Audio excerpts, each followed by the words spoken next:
Good evening to Dr. Aisha and my fellow batchmates. My name is Arti Subramaniam. I am part of the Foundation in Science January 2022 batch. My student ID number is FIS 202201000001.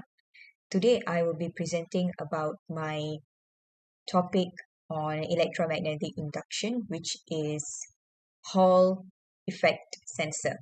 So the definition of a Hall effect sensor is a type of magnetic sensor which can be used for detecting strength and direction of a magnetic field that is produced from a permanent magnet or an electromagnet, with its output varying in proportion to the strength of the magnetic field.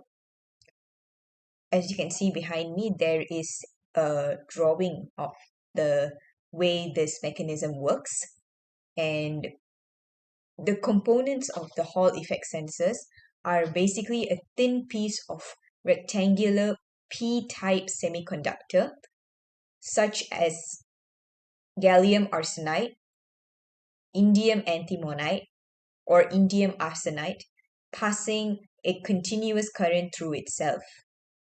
Now I shall explain about the process of it, simplified.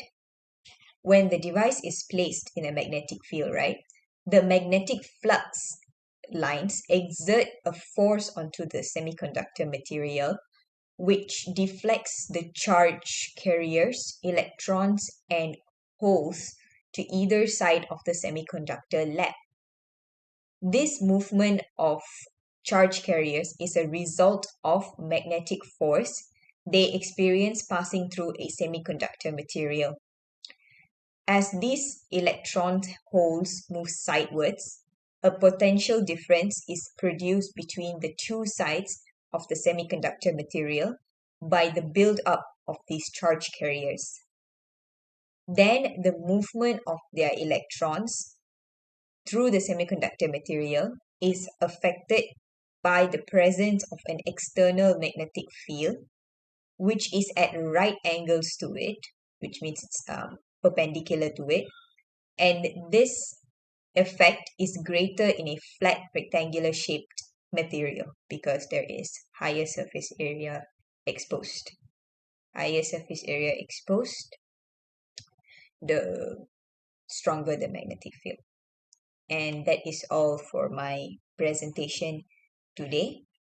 I thank my lecturer and my fellow classmates for listening to me.